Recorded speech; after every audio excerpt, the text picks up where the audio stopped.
விநாயகரை எளிய முறையில் வணங்கினாலே அவருடைய பேரருள் நமக்கு சீக்கிரத்தில் கிடைக்கும். பிடிச்சு வச்சா பிள்ளையார் அப்படின்னு சொல்லுவாங்க. நம்முடைய எப்பேற்பட்ட வினைகளாக இருந்தாலும் அதை தீர்த்து வைக்கக்கூடிய முழு முதற் கடவுள் அப்படின்னு எடுத்துக்கிட்டாலே விநாயக பெருமான் தான்.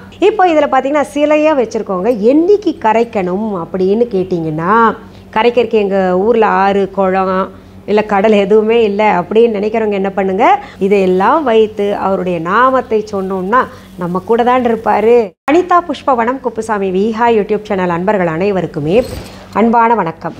நம்முடைய யூடியூப் சேனலில் தொடர்ந்து பல பதிவுகளை பார்த்துக்கிட்டு வரோம். இன்றைக்கு இந்த பதிவில் விநாயகர் சதுர்த்தி வழிபாட்டிற்கான நாள், நேரம் மற்றும் சிறப்புகள் பற்றி பார்க்க போகிறோம்.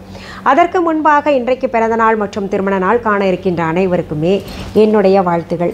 உங்களுடைய வாழ்க்கையில் நீங்கள் அனைத்து நலங்களும் வளங்களும் கிடைக்கப்பெற்று நீடூழி வாழணும்னு நான் விநாயகர்கிட்ட பிரார்த்திக்கிறேன்.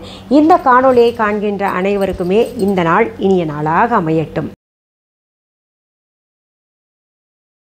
விநாயகர் அப்படின்னாலே எல்லாருக்குமே ரொம்ப பிடிக்கும்.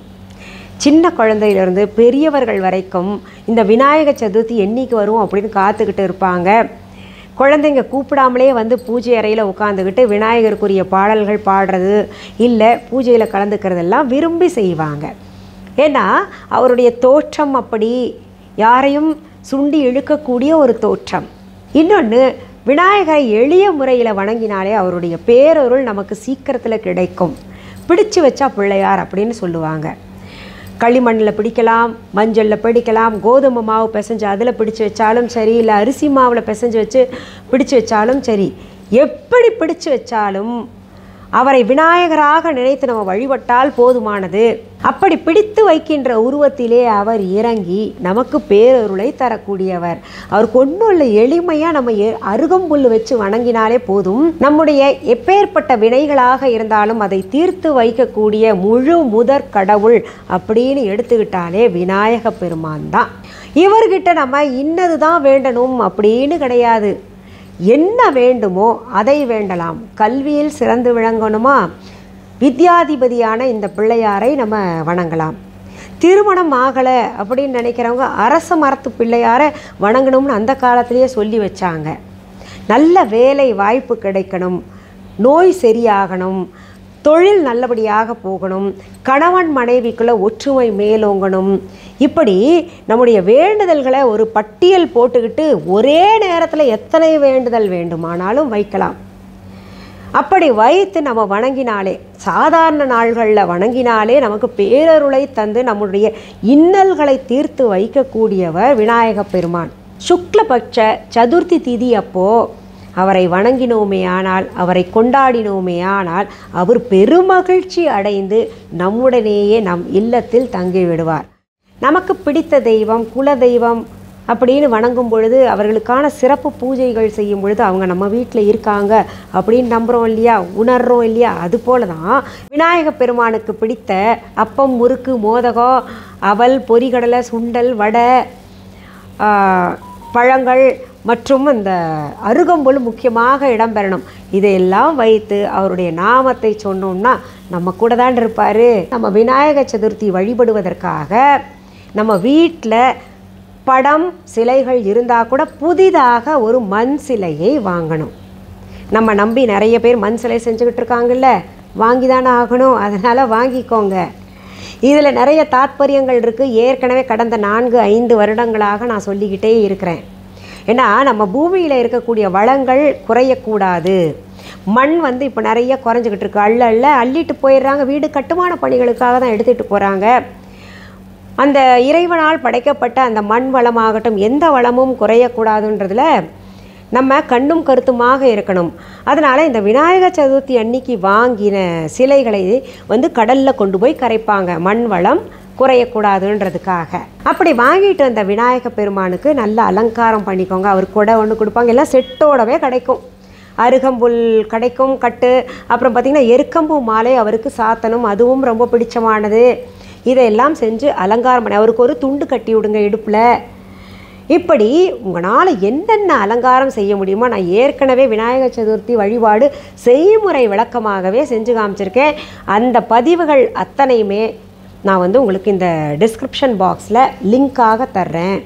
பார்த்து உங்களுக்கு என்ன லிங்க்ஸ் வேணுமோ அதை பார்த்து தெரிஞ்சுக்கோங்க. அப்பம் செஞ்சு காமிக்கிறது எல்லாமே செஞ்சுருக்கேன், மோதகம் செஞ்சு காமிக்கிறது எல்லாமே.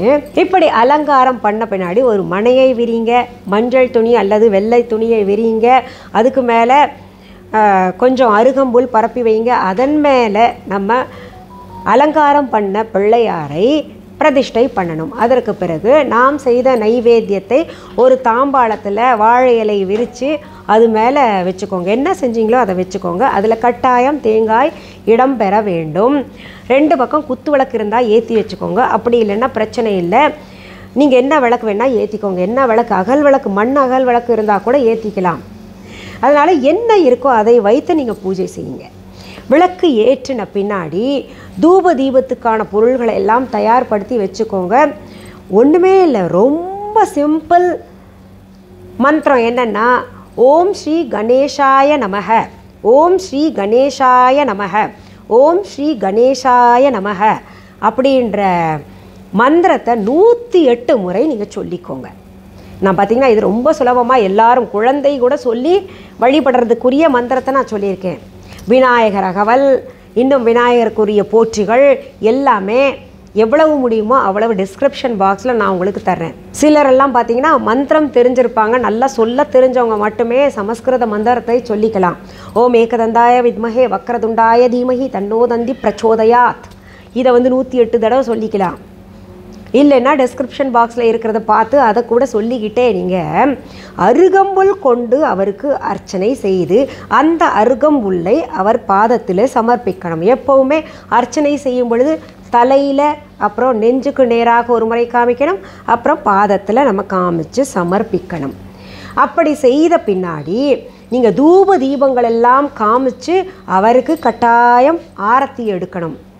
கடைசியில் அந்த ஆரத்தி எடுப்பதற்கு முன்னாடி என்ன பண்ணுங்க, அவருக்காக தேங்காய் வச்சுருக்கீங்கல்ல, அதை முழுசாக அப்படியே வைக்காதீங்க, உடச்சி தான் 2 பக்கம் வைக்கணும். பிள்ளையார் சிலை எப்படி இருக்குன்னா, இந்த பக்கம் ஒரு தேங்காய், அரை தேங்காய் வைக்கணும், இந்த பக்கம் ஒரு அரை தேங்காய் வச்சுக்கோங்க. இதில் சிதறுக்காய் ஒரு சிலர் தொழில் வியாபாரம் செய்கிறவங்க, இல்லை வீட்டுக்கு திருஷ்டி எடுக்கணும் அப்படின்னு நினைக்கிறவங்க எல்லாம் என்ன பண்ணுவாங்க, சிதறுகாயை ஒன்று தனியாக வச்சுப்பாங்க. முழுசாக வச்சுட்டு என்ன பண்ணுவாங்க, அதை கடைசியில் நிலைவாசலுக்கு போயிட்டு கற்பூரம் வச்சுட்டு நிலைவாசலுக்கும் சுற்றிட்டு அது சிதறுகாயாக உடைச்சிருவாங்க. அது திருஷ்டிக்குன்னு சொல்லலாம் நம்ம, இல்லை நிலைவாசலில் எல்லா தெய்வங்களும் இருக்காங்க அப்படின்றது நம்ம வணங்கிக்கிட்டு வரோம், ஐதீகப்படி வணங்கிக்கிட்டு வர்றோம். நிலைவாசலை கட்டாயம் வணங்கணும் நம்ம, ஏன்னா அதுதான் இதயம் போன்றது இல்லையா. அதனால் நிலைவாசலுக்கு காமிச்ச பின்னாடி சிதறுகாயாக அதை உடைச்சிக்கணும். ஆனால் பூஜையில் ஒரு தேங்காயையும் உடைச்சி வைக்கணும். அது எதுக்குன்னா, நம்ம அன்னைக்கு வீட்டுக்கு யாராவது விருந்தாளிகள் வந்தாங்கன்னா, இல்லைன்னா நம்ம யாருக்காவது பிரசாதம் கொடுக்கணும், வெளியில் இருக்கிறவங்க பசியால் வாடிக்கொண்டு இருப்பவர்கள், இந்த பிரசாதமே அதுக்காக தான் வந்தது, நைவேத்தியம் படைக்கிறதே அதுக்காக தான் வந்தது, பிறருக்கு கொடுத்து நாமும் சாப்பிட வேண்டும் அப்படின்றது. அது இறைவனுக்கு வைத்த பின்னாடி சாப்பிட்டால் இறைவனுடைய பேரருள். ஏன்னா இறைவன் சொல்கிறதே என்ன, பசியாக யாரும் இருக்கக்கூடாது அப்படின்னு தான் சொல்லியிருக்காரு. வயிறு முட்டை தின்னுட்டு இருக்கிறவங்களுக்கே திரும்ப திரும்ப கொடுக்கறதுல ஒரு பிரயோஜனமும் இல்லை. நம்மளும் சாப்பிடணும், வீட்டில் இருக்கிற அத்தனை பேருக்கும் கொடுக்கணும். அப்புறம் பசியால் வாடிக்கிட்டு இருக்கிறாங்கல்ல, அவங்களுக்கு கொடுத்தாதான் அந்த விரதம், அந்த வழிபாடு எல்லாத்துக்குமே முழு பலன் கிடைக்கும். அதனால் யாருக்காவது கொடுத்துட்டு சாப்பிடணும். அந்த தேங்காய், அந்த நைவேத்தியத்திற்காக என்னென்ன நம்ம படைச்சிருக்கோமோ அத்தனையுமே நாமும் சாப்பிட்டு மற்றவங்களுக்கும் கொடுக்கணும். சரி, இப்போது இதில் விரதத்தை மேற்கொள்ளணும் அப்படின்னு நினைக்கிறவங்க, விரதம் இருக்க முடியும்னு நினைக்கிறவங்க மட்டும் மேற்கொள்ளுங்க. வழக்கம் போல் நான் சொல்கிறது தான், கர்ப்பிணி பெண்கள், சின்ன குழந்தைங்க, நோய்வாய்ப்பட்டவர்கள், வயதானவர்கள், மருந்து மாத்திரை சாப்பிட்றவங்க எல்லாம் விரதத்தை மேற்கொள்ளணும்னு அவசியம் கிடையாது. அப்படி விரதத்தை மேற்கொள்கிறவர்கள் விநாயக சதுர்த்தி நாளான 31ஆம் தேதி, அதாவது 31/8/2022க்கான பதிவு இது. அதனால் இந்த 31 அன்றைக்கி தான் விநாயக சதுர்த்தி. அன்றைக்கு காலையிலிருந்தே விரதத்தை மேற்கொள்ளணும். நமக்கு முந்தைய நாள் 30ஆம் தேதியே சதுர்த்தி திதி வந்தால் கூட சிலர் விரதத்தை கடுமையாக அனுஷ்டிப்பவர்கள், அந்த திதி எப்போ வருதோ 30ஆம் தேதி மதியத்துக்கு பிறகு வருது, அப்போலிருந்தே விரதத்தை ஆரம்பித்து விநாயகர் சதுர்த்தி முடிகின்ற வரைக்கும் அந்த விரதத்தை மேற்கொள்வாங்க. அப்படி இல்லாமல் நம்ம அந்த சதுர்த்தி நாள் அன்றைக்கி மட்டுமே விரதத்தை கூட மேற்கொள்ளலாம். காலையிலிருந்து நம்ம எதுவுமே சாப்பிடக்கூடாது. நம்ம பிரசாதமாக சாப்பிட்றது கூட எப்படின்னா பகவானுக்கு படைச்சது தான் நம்ம அன்றைக்கி சாப்பிட்ணும். அதனால் விரதத்தை மேற்கொள்கிறவர்கள் விநாயகருக்கு பூஜை செய்த பின்னாடி அந்த நைவேத்தியத்திற்கு என்ன வச்சுருக்கோமோ அதை மட்டுமே சாப்பிட வேண்டும், ஒரு வேளை சாப்பிட வேண்டும். இந்த முறை பார்த்திங்கன்னா விநாயகர் சதுர்த்தி 31ஆம் தேதி காலையிலிருந்து மதிய பொழுது வரைக்கும் மட்டுமே சதுர்த்தி திதி இருக்கின்ற காரணத்தினால நம்ம காலையிலேயே பூஜை செஞ்சிடணும். அதற்கான முகூர்த்த நேரம் இருக்கா அப்படின்னு கேட்டிங்கன்னா இருக்குது. காலையில் 10:30 மணியிலிருந்து நம்ம 1:30 மணிக்குள்ளே, அதாவது 10:55 தான் சரியான நேரம் அப்படின்னு சொல்லணும்னா morning 10:55 AM to afternoon 1:30 PM வரைக்கும் இந்த விநாயக சதுர்த்தி பூஜை செய்யறதுக்கான நேரம்.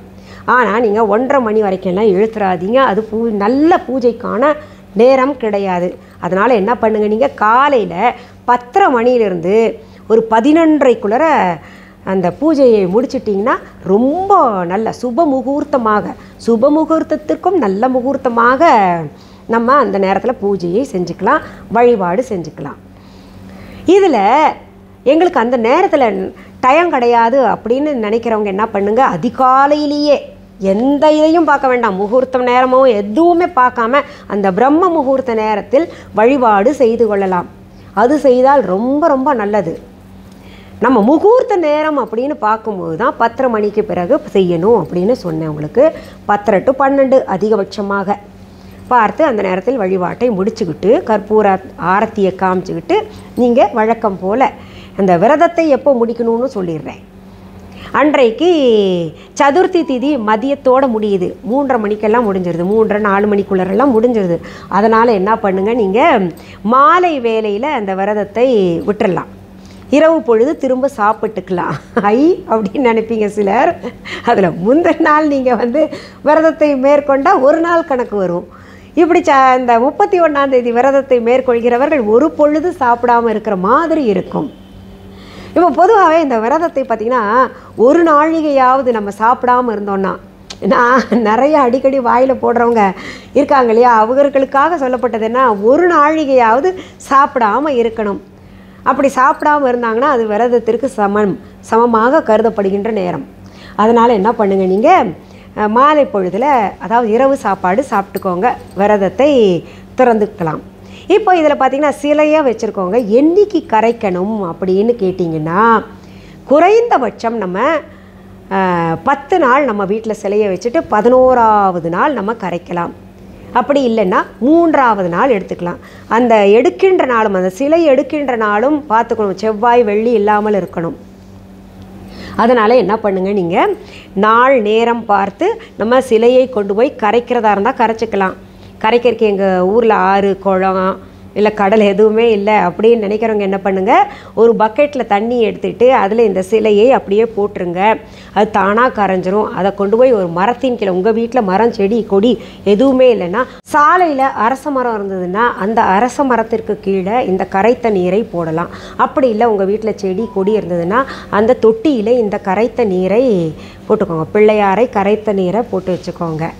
நான் பெரும்பாலும் அப்படி செய்வேன், இல்லாட்டி பிள்ளையாரை எனக்கு கரைக்கிறக்கே மனசு வராது, சேர்த்துக்கிட்டே வரேன். நம்ம கரைச்சி விடலாம். நான் இப்போ அதுக்கப்புறம் சேர்த்து வச்சது என்ன பண்ணேன், நிறையா கூடிக்கிட்டே போகுதுன்னு கரைச்சி நான் தொட்டிலேயே விட்டுறது.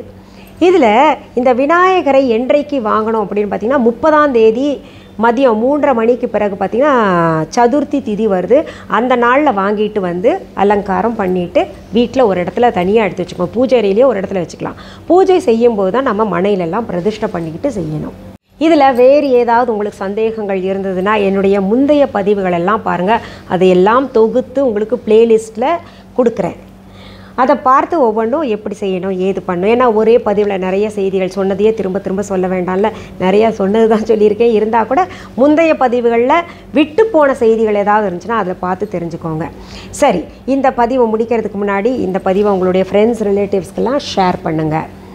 இது வரைக்கும் என்னுடைய யூடியூப் சேனலை சப்ஸ்கிரைப் பண்ணாதவங்க உடனே சப்ஸ்கிரைப் பண்ணிக்கோங்க.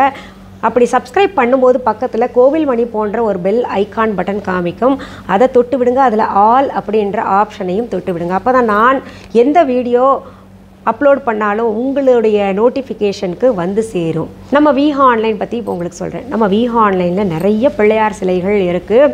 அதாவது குட்டி விநாயகர் சிலையிலேருந்து படிக்க அப்படியே ஈஸி சேரில் உட்காந்து படிக்கிற விநாயகர் சிலை இருக்குது. அப்புறம் பார்த்திங்கன்னா இவ்வளோ 6 இன்ச்சஸில் இந்த மாதிரி நிறைய வெரைட்டியாக ஹோம் டெக்கருக்கு அப்புறம் காருக்கெல்லாம் வைக்கிற மாதிரி நிறைய விநாயகர், அமிர்திஸ்ட் பிள்ளையார் இருக்கார், ரூபி பிள்ளையார் இருக்கார். இந்த மாதிரி நிறைய வெரைட்டி வச்சுருக்கோம்.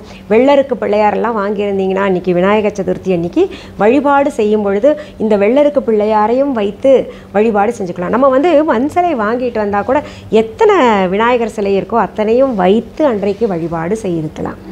சரி, இப்போது நம்ம விஹா ஆன்லைன் பற்றி கூடுதல் தகவல்கள் சொல்கிறேன். விஹா ஆன்லைன் என்பது எங்களுடைய ஆன்லைன் ஷாப். இதுவரைக்கும் யாராவது Viha online shopping app download பண்ணலன்னா உடனே தம்ப்நெயிலில் கொடுக்கப்பட்டிருக்கின்ற விஹா ஆன்லைன் என்கின்ற ஸ்பெல்லிங் பார்த்துட்டு டெக்ஸ்ட் பண்ணுங்கள், டவுன்லோட் பண்ணிக்கோங்க.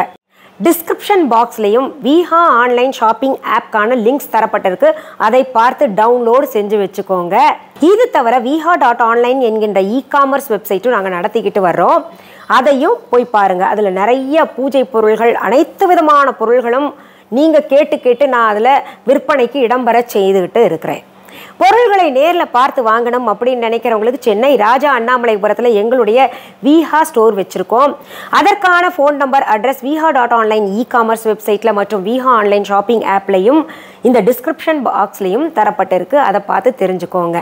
இது தவிர நாங்கள் வெளியூர்லேருந்து வர்றோம், எங்களுக்கு சரியாக சென்னையே தெரியாதுங்க, எப்படி வர்றது அப்படின்னு கேட்குறவங்களுக்காக கூகுள் மேப்ஸில் போயிட்டு விஹா ஷாப் சென்னை ராஜா அண்ணாமலைபுரம் அப்படின்னு டெக்ஸ்ட் பண்ணிங்கன்னா உங்களுக்கு கூகுள் மேப் அழகாக கைட் பண்ணி கொண்டு வந்து எங்கள் கடையில் சேர்த்து விட்டுடும். இதில் இன்னும் சில முக்கியமான செய்திகளை சொல்கிறேன். எங்களுடைய விஹா கடைக்கான கிளைகள், அதாவது பிரான்ச்சஸ் வேறு எங்கேயுமே கிடையாது. உங்கள் ஊரில் அல்லது உங்கள் நாட்டில் விஹா கடை தாங்க இது, இல்லை விஹா ஷாப்லேருந்து வாங்கிட்டு வந்தால் பொருள்கள் எங்கள் கடையில் விற்பனைக்கு கொடுத்துக்கிட்டு இருக்கோம் அப்படின்னு சொன்னாங்கன்னா அது முற்றிலும் தவறான செய்தி. ஏன் இதை திரும்ப சொல்லிக்கிட்டு இருக்கேன் அப்படின்னு கேட்டிங்கன்னா, இது போல போலித்தனமானவைகள் உருவாகிக்கிட்டு என் காதுக்கு வர்றதுனால தான் திரும்ப சொல்லிக்கிட்டு இருக்கேன். அதை நாங்கள் சரி பண்ணிக்கிட்டு தான் இருக்கிறோம். இன்னும் சில முக்கியமானது என்னென்னா, எங்களுடைய viha.online இ-காமர்ஸ் வெப்சைட் தவிர, எங்களுடைய விஹா ஆன்லைன் ஷாப்பிங் ஆப் தவிர எங்களுடைய பொருள்கள் வேறு எந்த இ-காமர்ஸ் வெப்சைட்லேயோ வேறு எந்த ஷாப்பிங் ஆப்லேயும் கிடைக்காது. இதில் தெளிவாக இருங்க. என்னோடதுன்னு நினச்சிட்டு வேறு எங்கேயாவது பேர் பார்த்துட்டு, அதாவது பேர் ப்ரொனவுன்சியேஷனுக்கு ஏற்ற மாதிரி மாறுபடும் இல்லையா, பார்த்துட்டு என்னோடதுன்னு நினச்சிட்டு வாங்கிக்கிட்டு அந்த பொருளில் பலன்கள் கிடைக்கல, இல்லை அந்த பொருள் நல்லா இல்லைன்னா என்ன நீங்கள் திட்டக்கூடாது இல்லையா, நீங்களும் ஏமாறக்கூடாது இல்லையா. அதனால தான் இந்த செய்திகளை திரும்ப ஒவ்வொரு பதிவிலேயும், அதாவது புதிதாக வரக்கூடியவர்கள் சப்ஸ்கிரைபர் இருக்காங்களே அவங்களுக்காகவும் சொல்லிக்கிட்டு இருக்கிறேன். சரி, மீண்டும் அடுத்த பதிவில் சந்திக்கும் வரை நன்றி, வணக்கம். அன்பான வாடிக்கையாளர்களே, உங்கள் விஹா ஸ்டோரில் பூஜை பொருட்கள், சிலைகள், ராசிக்கற்கள், வாஸ்து பொருட்கள், விதைகள், பாரம்பரிய அரிசி வகைகள், சிறுதானியங்கள், ஆர்கானிக் பொருட்கள், மூலிகை எண்ணெய், மளிகை பொருட்கள், மரச்செக்கு எண்ணெய், மரப்பொருட்கள், வெள்ளி ஆபரணங்கள், கிஃப்ட் ஆர்டிகல்ஸ், காட்டன் மற்றும் பட்டு புடவைகள், காட்டன் சுடிதார்கள், பட்டு பாவாடை, குழந்தைகளுக்கான விளையாட்டு பொருட்கள், ஹை குவாலிட்டி இமிடேஷன் நகைகள், வீட்டு உபயோக பொருட்கள், ஜூட் பேக்ஸ், ஹேண்ட்மேட் சோப்ஸ், அழகு சாதன பொருட்கள், சிறுதானிய பிஸ்கெட்டுகள், ஹோம் அப்ளையன்சஸ், இன்னும் பற்பல பொருட்கள் விற்பனைக்குள்ளது. விஹா ப்ராடக்ட்களை நீங்கள் வாங்க விரும்பினால் அது எங்களுடைய viha.online வெப்சைட் மற்றும் சென்னை ராஜா அண்ணாமலைபுரத்தில் உள்ள எங்கள் விஹா ஸ்டோரில் மட்டுமே கிடைக்கும் என்பதை தெரிவித்துக் கொள்கிறோம். வேறு எந்த ஆன்லைன் வெப்சைட்களிலும் விஹா ப்ராடக்ட்கள் விற்பனைக்கு கிடையாது என்பதை நீங்கள் கவனத்தில் கொள்ள வேண்டும். எங்கள் விஹா ஸ்டோரின் விலாசத்தை கண்டறிய கூகுள் மேப்ஸில் விஹா ஸ்டோர் என்று டைப் செய்தால் வழியை கண்டறியலாம். www.viha.online வெப்சைட்டிலும் விஹா ஸ்டோரின் அட்ரஸ் உள்ளது.